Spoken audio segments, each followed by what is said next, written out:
سب سے پہلے یہ ویڈیو دیکھو، پھر بات کرتے ہیں کہ یہ کہانی حقیقت ہے یا صرف ڈرامائی انداز میں سنائی گئی ہے۔ جلال الدین محمد اکبر ایک چھوٹا شہزادہ جو صرف 13 سال کی عمر میں بادشاہ بنا، لیکن آگے جا کے اس نے ہندوستان کی تاریخ کی سب سے بڑی امپائر بنائی، دی مغل ایمپائر۔ اکبر کا باپ ہمایوں شیرشاہ سوری سے بری طرح ہار گیا تھا۔ وہ ہندوستان سے بھاگتے ہوئے سندھ پہنچا۔ یہی سندھ میں اس کا بیٹا پیدا ہوا جس کا نام تھا اکبر۔ ہمایوں اپنی جان بچا کے تو بھاگ گیا تھا، لیکن وہ اپنی سلطنت کو واپس لینا چاہتا تھا، تو وہ سندھ سے افغانستان کی طرف روانہ ہوا جہاں اس کے بھائی کامران کی حکومت تھی۔ لیکن جیسے ہی وہ قندھار پہنچا تو بجائے اس کے کہ کامران اس کی مدد کرتا، اس نے الٹا اسی کے خلاف فوج بھیجی۔ اس ٹائم شدید سردی کا موسم تھا اور برف باری ہو رہی تھی، اور ہمایوں کوئی اور جنگ لڑنے کے لیے بالکل بھی تیار نہیں تھا۔ تو اس نے وہاں سے جلدی بھاگنے کا پلان بنایا، لیکن اکبر اس وقت صرف 1 سال کا تھا اور اتنا چھوٹا سا بچہ ایسا سخت سفر برداشت نہیں کر سکتا۔ تو اس نے چھوٹے سے اکبر کو قندھار میں اپنے ہی کیمپ میں چھوڑ دیا، اور اکبر کی ماں کو زبردستی وہاں سے لے کر بڑے بڑے پہاڑ جو برف سے بھرے ہوئے تھے ان کو کراس کر کے ایران چلا گیا۔ ہمایوں کا بھائی جیسے ہی فوج لے کر وہاں پہنچا تو اسے پتا چلا کہ ہمایوں بھاگ گیا۔ تو جیسے ہی اس نے کیمپ کے اندر دیکھا تو وہاں پہ ایک چھوٹا سا بچہ تھا۔ اس نے اکبر کو اپنے ہی کنٹرول میں لے لیا اور واپس کابل اپنے بھائی کامران کے پاس لے گیا۔ ہمایوں صرف 40 فوجیوں کے ساتھ برف سے بھرے پہاڑوں سے ہوتے ہوئے ایران کی طرف جا گیا، اور راستے میں کھانے کے لیے کچھ بھی نہیں تھا۔ تو انہوں نے اپنے ہی گھوڑوں کو فوجیوں کے ہیلمٹ میں پکا کر کھانا شروع کیا، اور ایسا کرتے کرتے وہ بہت ہی مشکلوں سے ایران پہنچ گیا۔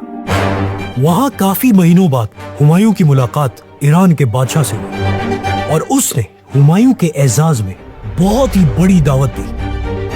اس نے ہمایوں سے شیعہ بننے کا وعدہ لیا اور کہا کہ ایک شرط پہ تمہیں فوج دوں، اگر ہندوستان جیتا تو قندھار ہمارا ہوگا۔ تو ہمایوں نے 14,000 ایرانی سولجرز کو لے کر قندھار پر حملہ کر اور بڑی ہی آسانی سے قندھار کو اپنے کنٹرول میں لیا، اور یہاں سے کابل کو قبضہ کرنے کے لیے اپنی فوج لے کر اس کے قلعے کو گھیر لیا۔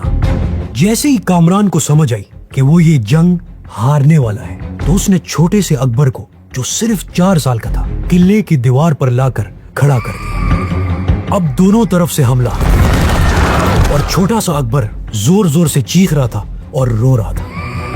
اچانک ہمایوں کے فوجی کو ایک دم ریئلائز ہوا کہ دیوار پہ تو ایک چھوٹا سا بچہ کھڑا ہے، تو انہوں نے تیر روک دیے اور جلدی سے قلعہ فتح کرنے کے لیے اندر چلے اور قلعہ فتح کر لیا، اور ایسے چھوٹے سے اکبر کی جان بچ گئی۔ اب کامران پیچھے سے بھاگ گیا اور کابل فتح ہو گیا، اور یہاں اکبر کی ماں جو بچپن میں اس سے جدا ہو گئی تھی فائنلی اپنے شہزادے سے دوبارہ ملی۔ اب ہمایوں بہت ہی اسٹرانگ ہو چکا، تو اس نے ایک بہت بڑی آرمی تیار اور اپنے سب سے وفادار جنرل بیرام خان کے انڈر اسے ہندوستان پر حملہ کرنے کے لیے بھیج دیا۔ بیرام خان بہت ہی آسانی سے علاقے فتح کرتے ہوئے دلی پہنچ گیا، اور فائنلی 15 سال بعد ہمایوں دلی کے تخت پر دوبارہ بیٹھ گیا۔ لیکن اب یہ وہ پرانا ہمایوں نہیں تھا، ہمایوں بہت زیادہ بدل چکا تھا۔ اسے پتا تھا کہ اس کی امپائر اس کی عیاشی اور اس کے نشوں کی وجہ سے اسے گئی، لیکن اب وہ بہت ہی نیک اور ریسپانسبل بن گیا تھا، اور کہا جاتا ہے کہ جب بھی وہ اذان سنتا تھا تو وہ اللہ کے سامنے جھک جاتا تھا، اور اسی طرح ایک دن جب وہ اذان سننے کے لیے جھکا تو وہ سیڑھیوں سے پھسل کر گر گیا، جس کی وجہ سے وہ مر گیا۔ हुमायूं की ये बादशाहत सिर्फ 7 महीने रही। बैराम खान इस वक्त एक जंग में था और जैसे ही उसे पता चला कि हुमायूं मर गया है तो उसने जंग के मैदान में ही छोटे से अकबर, जो सिर्फ 14 साल का बच्चा था, उसे ताज पहनाया और कहा कि जब तक अकबर बड़ा नहीं होता तो ये हुकूमत मैं चलाऊंगा। और ऐसा ही हुआ। अगले 5 साल बैराम खान ने हर तरफ से दुश्मनों को खत्म कर दिया और मुगल एम्पायर को स्ट्रॉन्ग बना दिया। अब जब अकबर 19 साल का हो गया तो उसकी रजाई माँ, जिसके हाथों में अकबर बचपन से पला बड़ा था, अकबर उसकी हर बात मानता था। क्योंकि जब अकबर काबुल में अपने चाचा के पास था तो उसके चाचा ने अपनी एक नौकरानी को अकबर का ख्याल रखने के लिए कहा था। उस नौकरानी का नाम माहम अंगा था और अकबर को बचपन से उसी ने ही पाला था। तो आराम आराम से उसने अकबर को उसके सबसे वफादार जनरल, जिसको अकबर प्यार से खान बाबा कहता था, उसी के खिलाफ करना शुरू कर दिया और हर दिन बैराम खान के खिलाफ झूठी कहानियां बनाती थी और कहती थी कि ये शिया आर्मी चीफ सिर्फ अपने ही लोगों को लगा रहे। तो अकबर आराम आराम से बैराम खान के खिलाफ होने लगा और एक दिन बैराम खान ने एक बहुत बड़ी गलती कर दी। उसने अकबर के एक बहुत ही खास नौकर को गलती से मार दिया। तो जब अकबर को पता चला, उसने बैराम खान को बुलाया और कहा कि खान बाबा, आप रिटायर हो जाएं और हज के लिए चले जाएं। और यहाँ पे माहम अंगा अपने प्लान में कामयाब हो गई और हुकूमत का असल कंट्रोल माहम अंगा और उसके बेटे आदम खान के पास आ गया। जो इल्जाम माहम अंगा बैराम खान पे लगाती थी, अब वही काम वो खुद करने लगी। अकबर सिर्फ नाम का बादशाह था और सारा कंट्रोल और पावर उसकी रजाई माँ के पास थी। तो क्या होना था, अब माहम अंगा का बेटा आदम खान एक बहुत ही बड़ा जनरल बन गया और अकबर ने उसे मलवा पर हमला करने के लिए भेजा। लेकिन जब आदम खान ने मलवा कब्जा कर लिया तो उसने उल्टा अकबर के खिलाफ ही बगावत कर। तो अकबर एक बहुत बड़ी फौज लेकर खुद मलवा गया और आदम खान को कैप्चर करके वापस अपने महल लेके आ गया। मगर आदम खान अपनी हरकतों से बाज नहीं आया और फिर अकबर के खिलाफ बगावत करने की कोशिश करने लगा। तो फाइनली अकबर ने अपनी फौज को हुक्म दिया कि इसे महल की सबसे ऊंची छत से नीचे फेंक दो। जब फौजियों ने उसे फेंका तो वो मरा नहीं। उन्होंने फिर उसे घसीट के वापस छत पे लेके गए और एक बार फिर फेंका, जिसकी वजह से आदम खान मर गया। माहम अंगा अपने बेटे की मौत की खबर सुनकर पागलों की तरह चीखने लगी और रोने लगी और इसी गम की वजह से वो कुछ अरसे बाद मर गई। और फाइनली अकबर ने अपनी बादशाहत का कंट्रोल अपने ही हाथ में ले लिया और यहां से अकबर पहली दफा असल बादशाह बन गया। अकबर ने सबसे पहले एक नया सिस्टम बनाया जिसमें अकबर ने अपनी पूरी आर्मी को रैंक्स में डिवाइड कर लिया ताकि आज के बाद कोई भी उससे ज्यादा पावरफुल ना बने। इस सिस्टम का नाम था मनसबदारी सिस्टम, जिसमें हर जनरल को एक रैंक दिया जाता था। सबसे छोटा रैंक होता था कि एक कमांडर के अंडर 10 फौजी और सबसे बड़ा रैंक 5000 और 7000 फौजियों का कमांडर होता था। और ये सारे कमांडर्स मेरिट के बेस पे आते थे, कोई ताल्लुक और सिफारिश नहीं चलती थी। अकबर ने आर्मी चीफ का ओहदा खत्म कर दिया था और सारी आर्मी को छोटे जनरल्स में डिवाइड कर लिया था ताकि कोई भी ये सारी फौज अकबर के अलावा कंट्रोल ना कर सके। इन जनरल्स को बार बार ट्रांसफर किया जाता था ताकि वो किसी एक इलाके में अपनी पर्सनल हुक्मरानी ना बना सके। और फौज और जनरल्स की सैलरी डायरेक्ट गवर्नमेंट देती थी ताकि कोई भी जनरल अपनी फौज को पैसों से ना कंट्रोल कर सके। अकबर ने मार्किंग और फेस सिस्टम बनाया। अब आप सोच रहे होंगे मार्किंग और फेस सिस्टम क्या है? असल में उस जमाने में लोगों को पता नहीं चलता था कि कौन फौजी है, तो इसीलिए बहुत ज्यादा करप्शन होती थी। तो अकबर ने हुक्म जारी किया कि हर फौजी का फेस डिस्क्रिप्शन एक पेपर पे लिखा जाएगा और उसी से करप्शन रोकी जाएगी ताकि हर फौजी का पता हो और मार्किंग सिस्टम का मतलब था कि हर घोड़े पे एक मार्क होगा, जैसे आजकल गाड़ियों पे नंबर प्लेट होता है। और ये सिस्टम असल में अलाउद्दीन खिलजी ने लॉन्च किया था, लेकिन उसकी स्टोरी फिर कभी। सब्सक्राइब। अकबर ने अपनी फौज में हर कास्ट, हर रिलीजन और हर तबके के लोगों को शामिल किया ताकि कोई एक ग्रुप फौज में ज्यादा ताकतवर ना बन सके।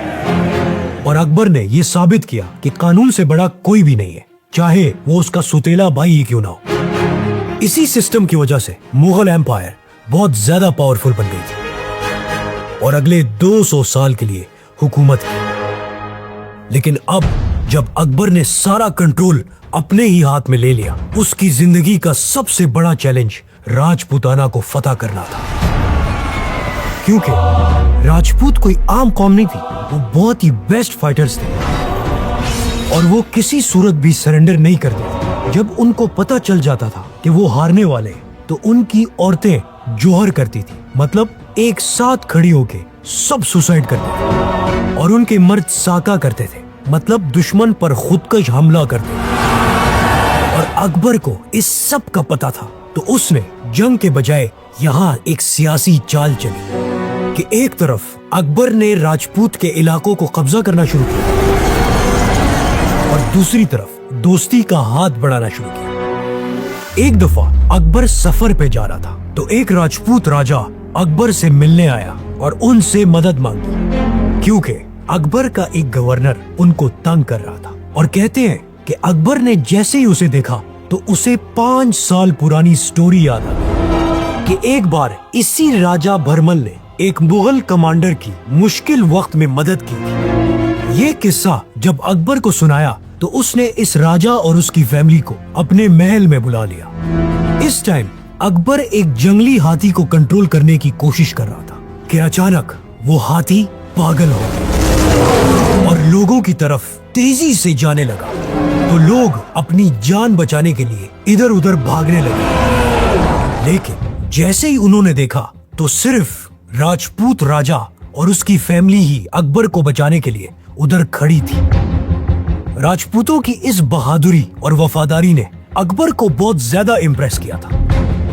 उन्होंने राजा से कहा कि हम आपका हमेशा ख्याल रखेंगे और आपको इज्जत देंगे। तो जब इसी राजा ने अकबर से मदद मांगी, तो अकबर ने फौरन ही हाँ कर दी और जवाब में राजा ने अपनी बेटी जोधाबाई, जिसको बाद में मरियम उज़ ज़मानी कहा जाता था, का रिश्ता अकबर से करने की ऑफर की।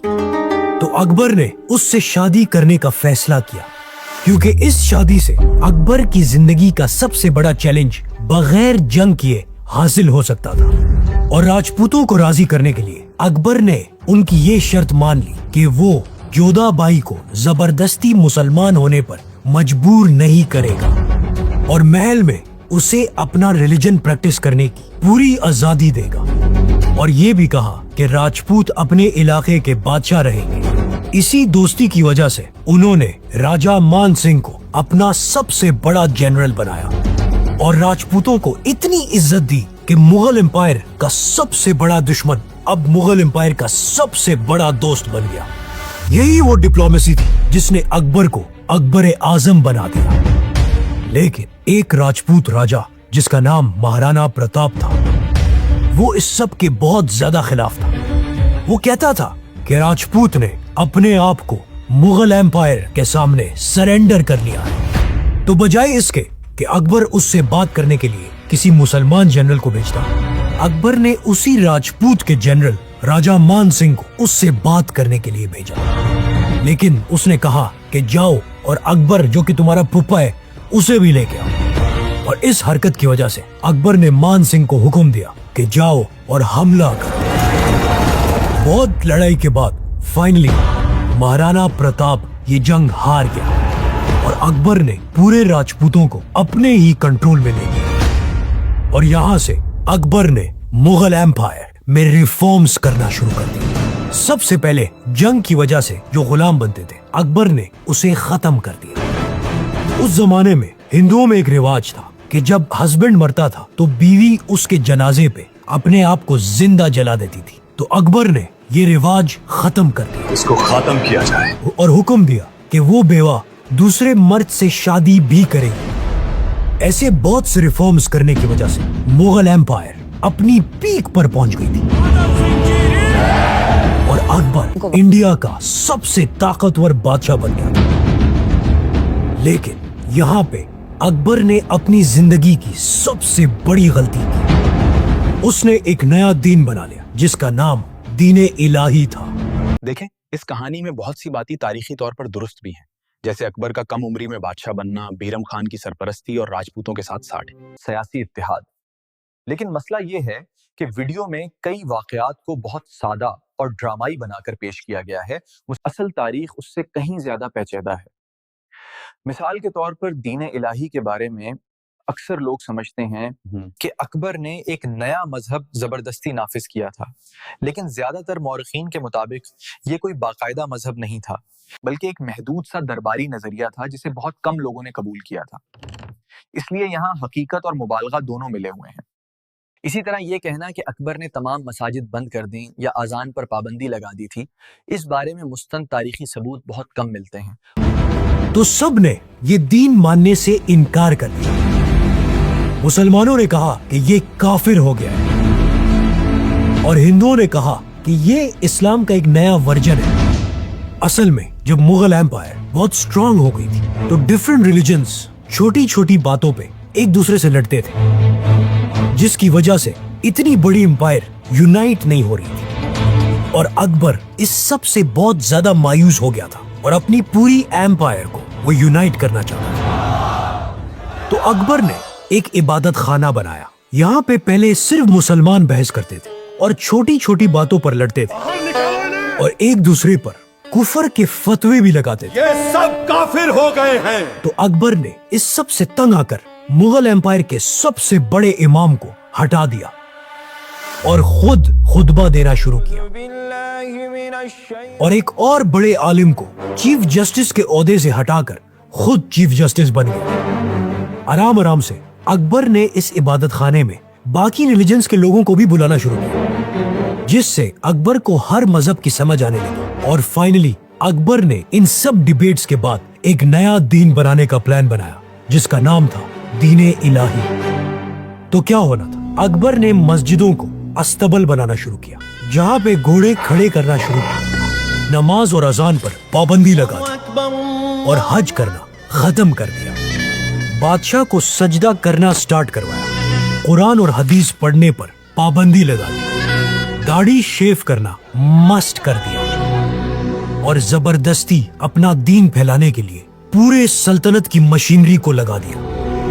लेकिन ऐसा कुछ भी नहीं हुआ। असल में ये सब झूठ था और जिन आलिमों को अकबर ने निकाला था वही लोग अकबर के खिलाफ ये झूठी कहानियां बना रहे थे। कुछ लोग कहते हैं कि ये दीन नहीं था बल्कि ये एक पॉलिटिकल स्टेप था पूरी एम्पायर को यूनाइट करने के लिए। सबसे पहला चेंज ये था कि सब सलाम, सत श्री अकाल, नमस्ते के बजाय अल्लाहू अकबर कहेंगे और जवाब में उनको जल्ला जलालहू कहना होगा। जल्ला जलालहू। सब लोग अपनी बर्थडे सेलिब्रेट करेंगे और बाकी लोगों को दावत पे बुलाएंगे। लोग अपनी जिंदगी में दावत देंगे बजाय इसके कि वो मौत के बाद सदका और खैरात करें और सब लोग बाकी रिलीजन्स की इज्जत करेंगे। अकबर कहता था कि खुदा एक है लेकिन उस तक पहुंचने के रास्ते अलग अलग हैं। अकबर ने ये दीन फैलाने की बिल्कुल भी कोशिश नहीं की। वो अगर चाहता तो वो सबको मजबूर कर सकता। इसका अंदाजा इस बात से लगाया जा सकता है कि ये दीन सिर्फ 18-19 लोगों ने ही कबूल किया था और अकबर के अपने कुछ मिनिस्टर्स ने भी ये दीन कबूल नहीं किया, लेकिन अकबर ने उनको कुछ नहीं कहा। अब क्या ये एक पॉलिटिकल सिस्टम था या एक दीन? It is up to you. Akbar ने 50 साल हुकूमत की और एक ऐसा सिस्टम बनाया जिससे मुगल एम्पायर अपनी पीक पर पहुंच गया और अगले 200 साल के लिए हुकूमत की। लेकिन ये सिस्टम एक बहुत बड़े बादशाह से इंस्पायर होकर बनाया था जिसका नाम था अलाउद्दीन खिलजी। सब्सक्राइब। तारीख को समझने के लिए हमें एक ही वीडियो पर इन्हिसार नहीं करना चाहिए, बल्कि मुख्तलिफ ज़राए देखने चाहिए।